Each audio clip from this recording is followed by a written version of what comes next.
रानीगंज के श्री सीताराम जी मंदिर कमेटी की ओर से सप्ताहव्यापी भागवत ज्ञान यज्ञ का आयोजन किया गया। भागवत कथा का आरंभ भव्य प्रातः कलश यात्रा के साथ हुआ। इस अवसर पर मुख्य यजमान बिमल बाजोड़िया सर पर श्रीमद् भागवत लेकर, जबकि महिलाओं ने जल कलश लेकर श्री सीताराम जी मंदिर से निकलकर बड़ा बाजार होकर वापस मंदिर प्रांगण में पहुंची। भागवत कथा विधिवत पूजा अर्चना कर पंडित विजय पांडे के संयोजन में पूजा आरंभ हुई। सर्वप्रथम संगीत के माध्यम से कथा का प्रारंभ हुआ। वहीं दूसरी ओर कथावाचक वृंदावन से आई राधा किशोरी ने भागवत की स्थापित कर उन्होंने भागवत श्रवण से मोक्ष की प्राप्ति की जानकारी भक्तों को दी।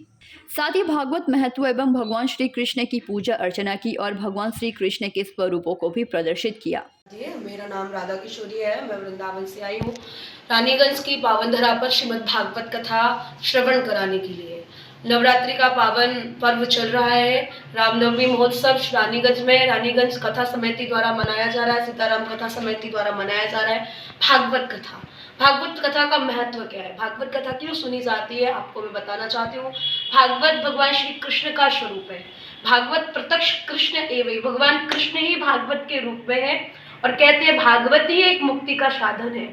चाहे आप साधारण जीवात्मा की मुक्ति ले लीजिए, चाहे अपने किसी पितरों की मुक्ति ले लीजिए, हर एक जीव का साधन और जीव की मुक्ति का, जीव के प्रेम व्यवहार भक्ति भाव का एक ही साधन है, केवल भागवत। क्योंकि कहते हैं ये अमर ग्रंथ, ये मुक्ति पंथ, ये पंचम वेद निराला, नव ज्योति जगाने वाला, श्री राम यही घनश्याम यही, प्रभु की महिमा की आरती। सच में ये भागवत जीव का कल्याण करने वाली है। सदा सेव्या श्रीमद् भागवती कथा।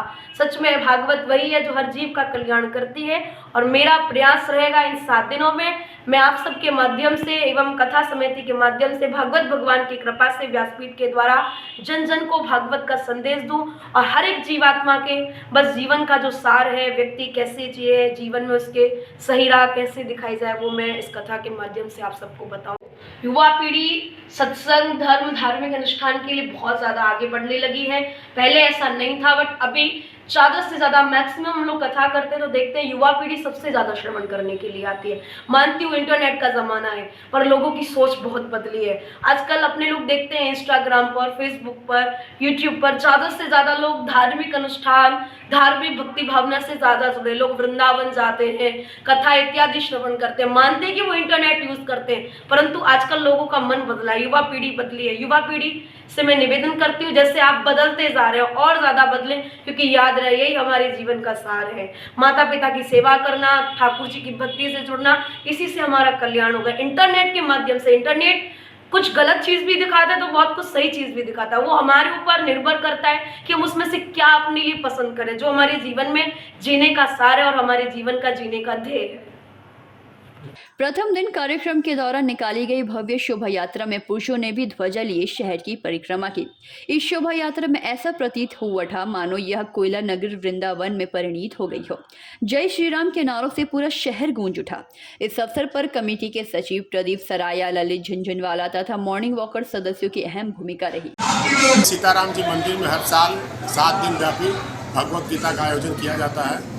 उसी परिप्रेक्ष्य में ये कड़ी आगे बढ़ते हुए इस रामनवमी के उपलक्ष्य में भगवत कथा का पाठ चल रहा है, जो सवेरे सवेरे हम लोग भगवत कथा के पाठ के उपलक्ष्य में प्रोसेसन निकाले, शोभा यात्रा, जो रानीगंज परिक्रमा करने के बाद हम लोग सीताराम मंदिर पहुँचे। आज रामनवमी के उपलक्ष्य में हम लोग कलश यात्रा निकाले हैं। जनरली ये देखा जाता है कि शोभा भगवत जो गीता प्रारंभ होती है उसके पहले नगर परिक्रमा कराई जाती है भगवत गीता को। उसी हिसाब से हम लोगों ने भगवत गीता का नगर परिक्रमा किया और कलश यात्रा का प्रबंध किया। भगवत गीता पाठ के लिए हमारे यहाँ राधा किशोरी जी वृंदावन से पधारी है, जो प्रधान वक्ता है, और रोज़ शाम को 3 से 6 बजे तक भगवत गीता पाठ किया जाएगा।